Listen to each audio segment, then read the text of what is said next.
Okay guys, in this video I'm going to be answering the question, does keto make you lose muscle? Now, I've lost over 100 pounds using the keto diet, so let's answer that question. Does keto make you lose muscle? I'm Steve, this is Life at the White House. Let's get into it.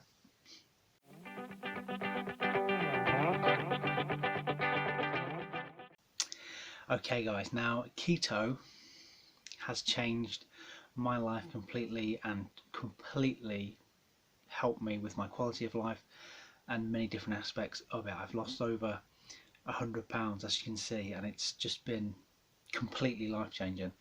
One of the things I wanted to mention to you was there was something that helped me along the way, and that was a plan that tracked everything for me, that laid out my meal plans, everything depending on what foods I liked. It was specifically tailored to me, and that helped me out no end. And I always shout these guys out because they've, as you can see, helped me transform my life completely, and it was completely life-changing. So if you want to make a similar change, what I've done is I've linked it down in the description, and you can go and check it out. When you click on that link, if you want to check it out, there's a little video basically just explaining what keto is, and then you put in some information about how active you are and what you like to eat, so your meats and your veggies, and then after that you stick in your age, your height, your weight and your target weight, and then it'll give you your summary. So the plan will give you how many calories you should be eating in a day. It'll give you what you need to be consuming with your fats, your proteins and your carbs, along with a few of the bits and bobs, like how much water you should be drinking, things like that, and then your achievable 30-day weight, which I think is really motivating. And then you click for your plan. It tells you what you're going to get. You put in your name and your email, and then you can get started. But yeah, it was so helpful to me, guys, so I thought I'd link it in the description if you want to check it out, if you're thinking that keto is the answer for you. It was certainly certainly the answer for me, as you can see here, and you know, it only cost me $37 to get all of that tailor-made meal plans for me, exactly what I should be eating, and it was the best $37 that I ever spent, and was truly life-changing. So if you guys want to do it, thinking about doing keto, I've left a link in the description, and that helped me out no end, and I'm sure it can help you out as well.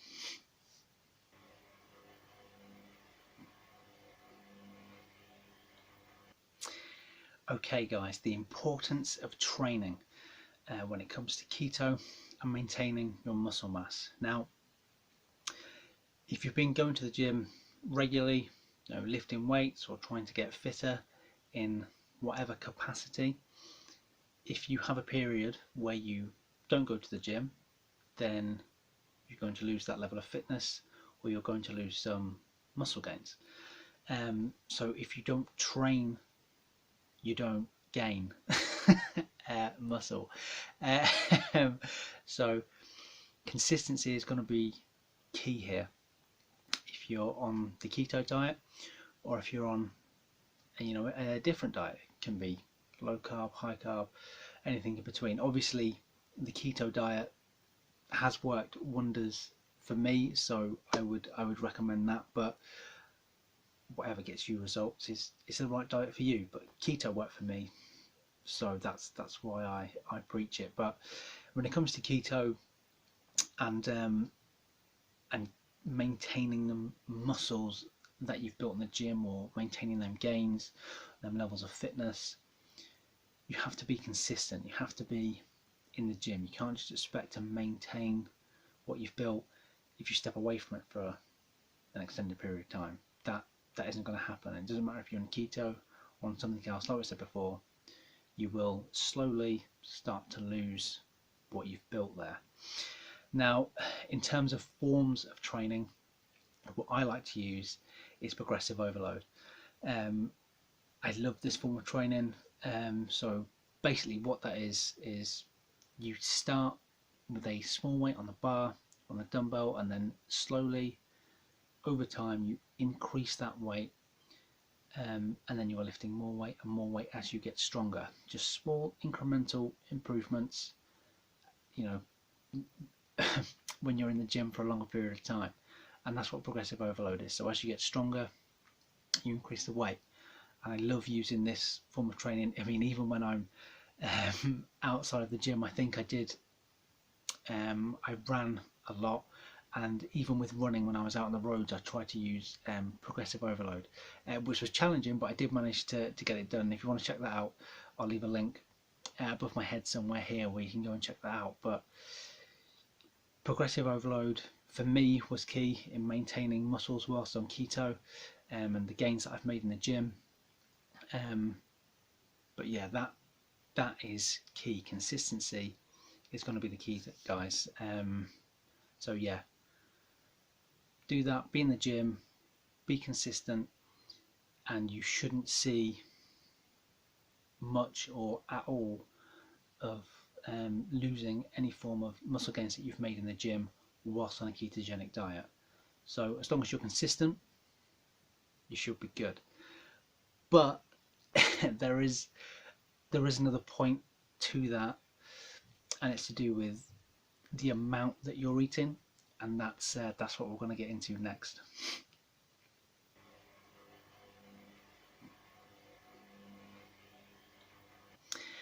Okay guys, calories in versus calories out.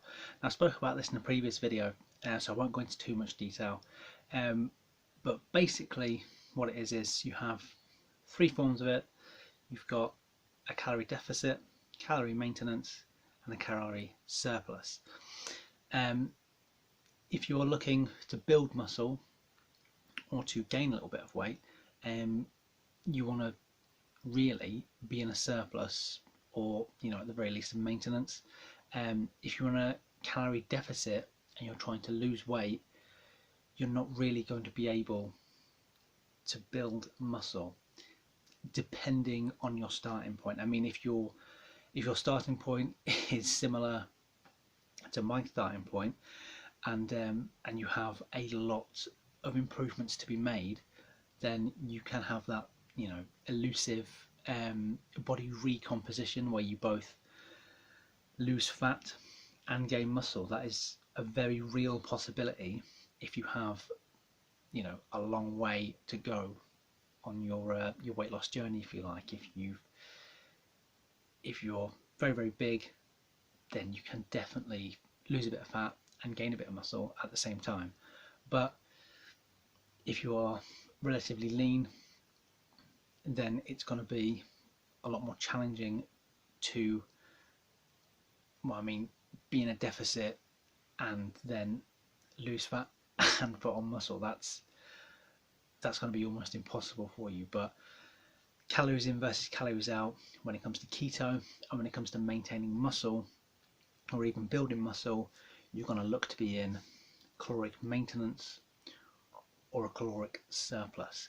And basically what this means is, if you need 2,500 calories to maintain your current body weight, and you start eating 3,000 calories per day, you're going to gain a little bit of weight.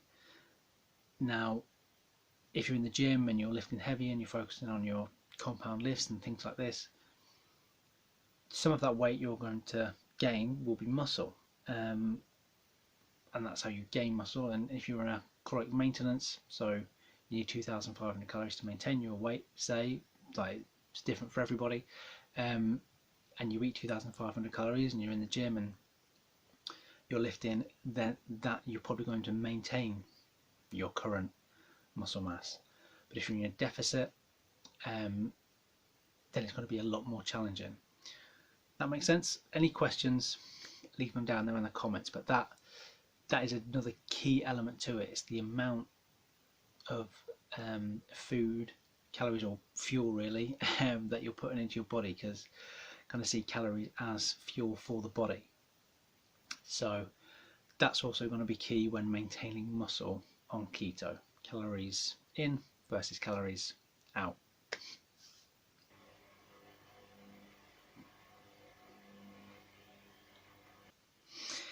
Okay guys, so does keto make you lose muscle? No. Not if you're consistent with your training and with what you've been doing in the past. Being on a ketogenic diet won't cause you to lose muscle mass that you've built in the gym, as long as you are consistent. So consistency is the key. You can't not be in the gym and expect to maintain what you've built. So no, keto doesn't cause your muscles to wither and die. But you you have to be in the gym and you have to be maintaining them levels of fitness. So that's the takeaway here. It doesn't cause you to sort of shrink up and get really small if that's what you're worried about. As long as you're in the gym, as long as you're lifting, then you're going to be okay. Yeah, so that's that, guys. I just wanted to say again, thank you to everyone who's chosen to subscribe to the channel. We've gone over 100 subscribers, which is nuts, and I think we're just about to approach, hopefully over the next coming week or so, break through 150. So the channel's growing every day, and that's amazing. And thank you again for subscribing and being a part of this little community. It means the world to me. So thank you for doing that. Thank you for liking the videos and for commenting and for sharing. It's blowing my mind that you're willing to do that. So thanks, guys. Thanks for that. I'm Steve. This is Life at the White House. This has been Life at the White House, and I'll see you again in the next one. Hi guys, thanks so much for watching the video. If you did like it, please do drop a thumbs up down below. If you want to see more videos, click on the link on the left hand side, and if you've got any questions for me, leave them down there in the comments and I'll get back to you as soon as I can. But apart from that, remember to subscribe, and I'll see you again next time.